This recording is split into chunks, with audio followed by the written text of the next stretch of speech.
There's no such thing as a cheap Porsche, isn't that right? Well, I'm about to find out, because I've taken a deep breath and invested some of my cash in a 2000 model year Porsche Boxster 986 2.7.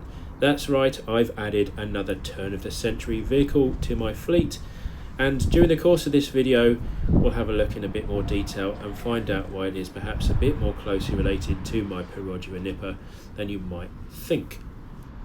This is a rare thing, a true entry-level Billy Basic Porsche Boxster. Car that's got very little in the way of options on it. As far as I can tell, only the metallic paint was selected by the original owner, and in my view that is a great thing. This is a car that's designed to be driven and enjoyed, just like my Perodua Nippa.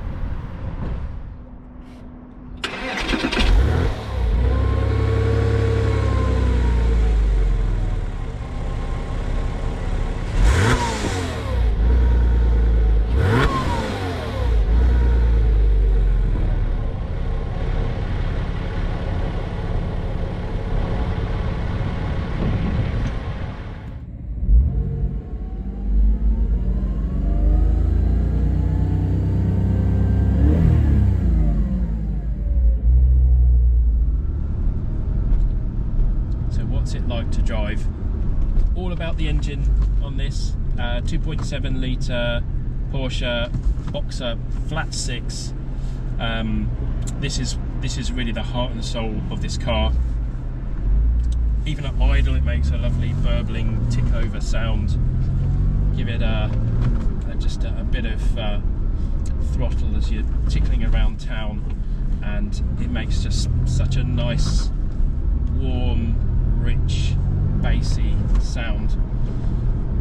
Then when you stretch the engine to bring it up to speed, to bring it on cam, it turns from a nice, warm, rich, bassy sound into a mechanical howl.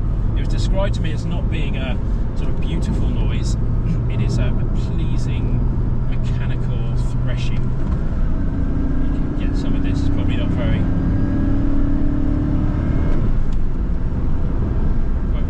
Very well on the GoPro. Probably need to invest in some better sound recording equipment, but it's there, and it's one of those noises that can be instantly recognised as a Porsche.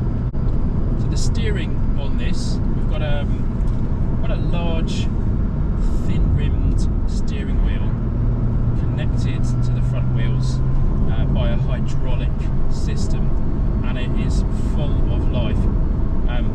The previous setup that I had in my MGF was electric, and I think the MGF, I think I'm right in saying, was one of, if not the first volume built cars to actually have electric power steering. And although it was fast, the steering response was good. It did feel a little bit light, and you didn't get a huge amount of feedback, and that's a criticism that's levelled at electric systems to this day. This one though has got plenty of feel. It's a fairly weighty system, but not overly so. If you're used to a modern car with electric power assisted steering, you might find that it's a bit chunky. But on the road, this steering wheel is absolutely alive. So much feedback through the rim. You can just feel the road surface. It's not intrusive. It's communicating to you what's going on and where the limits of grip are, exactly as it should be. I really like this larger steering wheel. The slightly later ones had a 3-spoke wheel, which looks a bit spindly and unpleasant. I think this one's quite chunky and pleasing to engage with, and of course that's the thing that you do engage with all the time. And then of course the gearbox, 5-speed on this, the 3.2S, got a 6-speed manual transmission. This one is an absolute delight. It's got a fairly long throw, but it is very, very well oiled, pleasingly mechanical. There's no doubt about which gear it's going into, and it encourages you to use it. It's got nice weighting to it, and it goes so well with the pedals. So I've got properly spaced pedals here. One criticism I had had of the MGF is that my feet just didn't fit in the pedal box. Here I've got full access to the brake pedal and the throttle, so it's really good for heel-toe gear shifting, which just makes for a little bit of mechanical sympathy, and it's just driving craft really. It's nice to be able to do it. Now you probably noticed I've got the roof up. I've got the roof up just so I can talk to you. With the roof down, I think it's going to be fairly hopeless. People are going to be staring at me as well, so I'm not going to be doing that. But this car is all about top-down motoring whenever you can. And this one has an electric hood. It seems to operate okay. It's fairly noisy in operation. You hear the motors whirring. Probably needs a bit of a service, but it all seems to work well. And hood up actually is a very different proposition to what I'd had on the MGF. I can hear myself think, I can hear the radio, there's no wind noise whistling. It's a completely different, well-engineered system despite its age, and I'm assuming it's the original hood. You could get a hard top for these. Don't think it's really necessary unless you're going to be using the car or leaving it outside in winter. Now whilst I'm driving around, I'm always on the lookout for Peroduas. So far I've seen 3, 2 Mivis and a Kalisa. Lucky me. Can't help but keep an eye out for those. And I'm not going to go away from my roots here. My love is for simple basic cars. So maybe there's a tenuous link with my Nippa and this Porsche, because it is the most basic version of the cheapest Boxster, and I've promised everybody that I won't become a Porsche bore. It's just not me. I'm not interested in the Porsche lifestyle and buying embroidered baseball hats and so on. For me, it's all about the drive. Around the country lanes of West Sussex, stuck behind a tanker at the moment. When I get a moment, give the car a workout.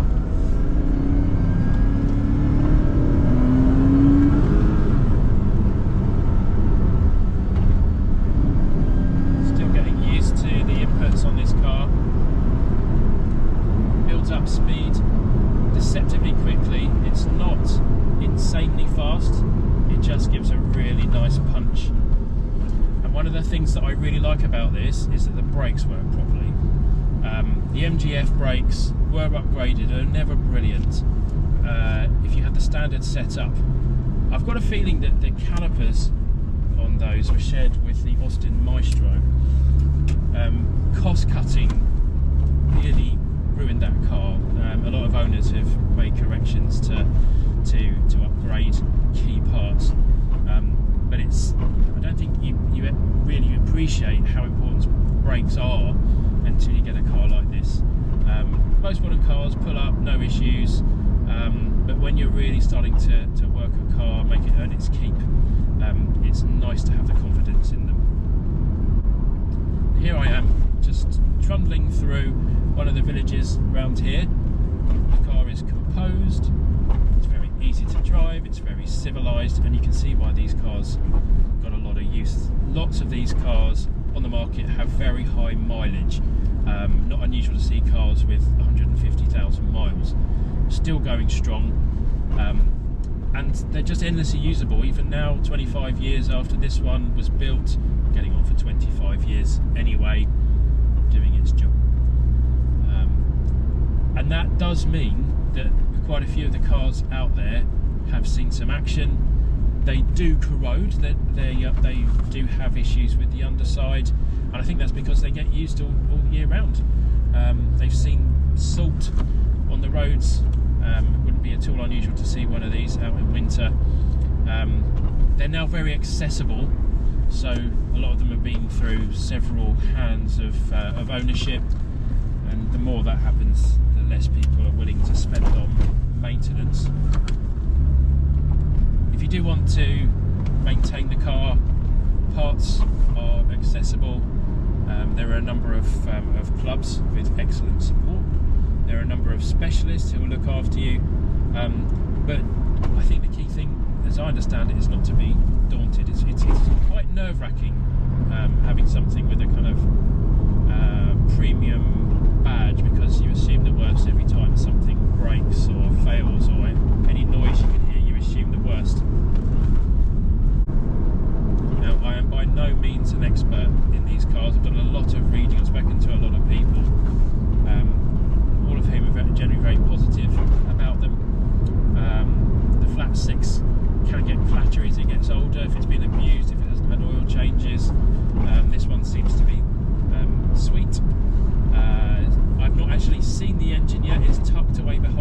it's mounted in the standard rear mid-engine position, unlike the 911, the 996 911 with which this car shared an awful lot of engineering.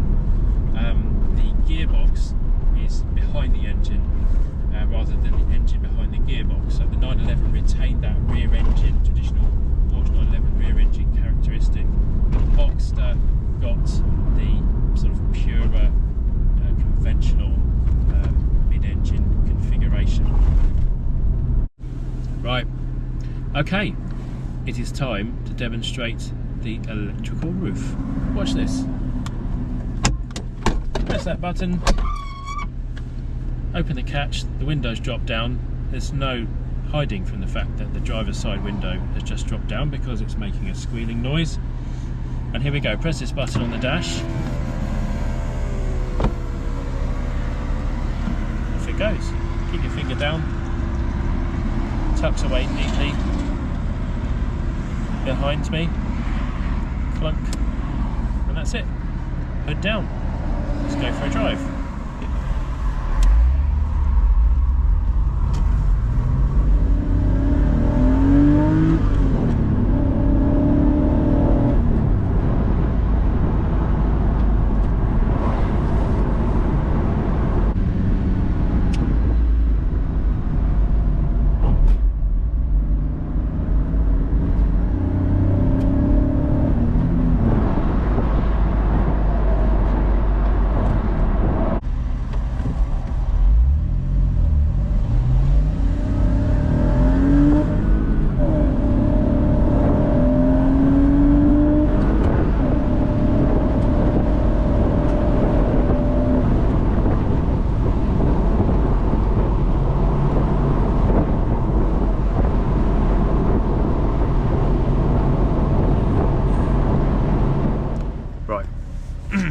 Quick tour of this Boxster then. We'll look at some of the good things and the bad things. I haven't even washed this car yet, so it's in its raw form. Excuse me a second, I'm just going to turn you around. Here we go then, good thing. No air conditioning. Less complexity is a good thing. Nice action on here, very solid and chunky feeling. Another good thing, original head unit. This is a Becker unit. It's got a cassette player and it's got a CD multi-changer. I want to keep it and find a way to get my phone connected to it, so that's a low priority. Another good thing, the low mileage, 37,000. I think I've done about 500 miles in this car already over the course of the last week or so. So that's all good. And in here, dashboard's very presentable. It looks like a 37,000 mile car. I like the nice fat steering wheel on these, better than the spindly 3-spoke ones that came later. Here's a cool thing, door pockets. Really big, plenty of space, although no bottle holder or cup holder. The seats, these are very, very basic. Leatherette and Alcantara.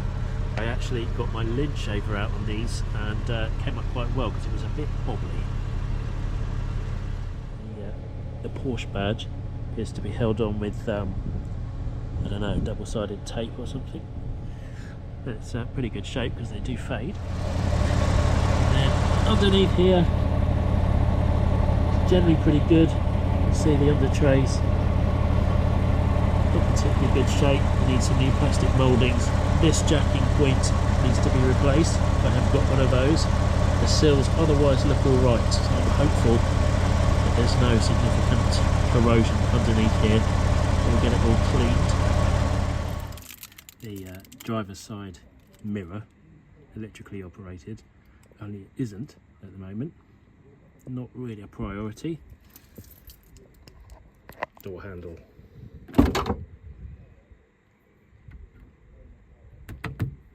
That'll polish out. In here, the mats probably need new ones. The original Porsche mats, excuse my feet. a little bit moth eaten, and the velcro on the underside is gone, so they slip around all over the place. Might try a simple fix, or I might just treat the car to a new set. Now, this is one of the major issues at the moment. Let's put the key in.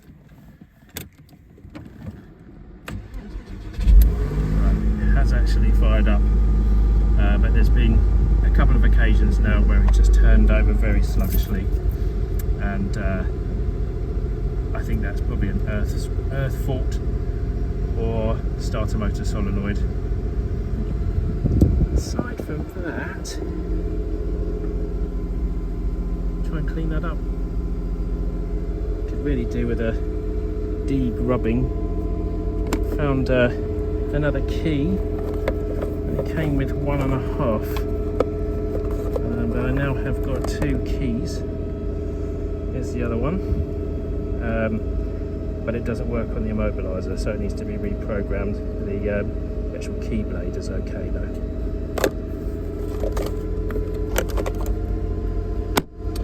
Oh yeah, here's another thing.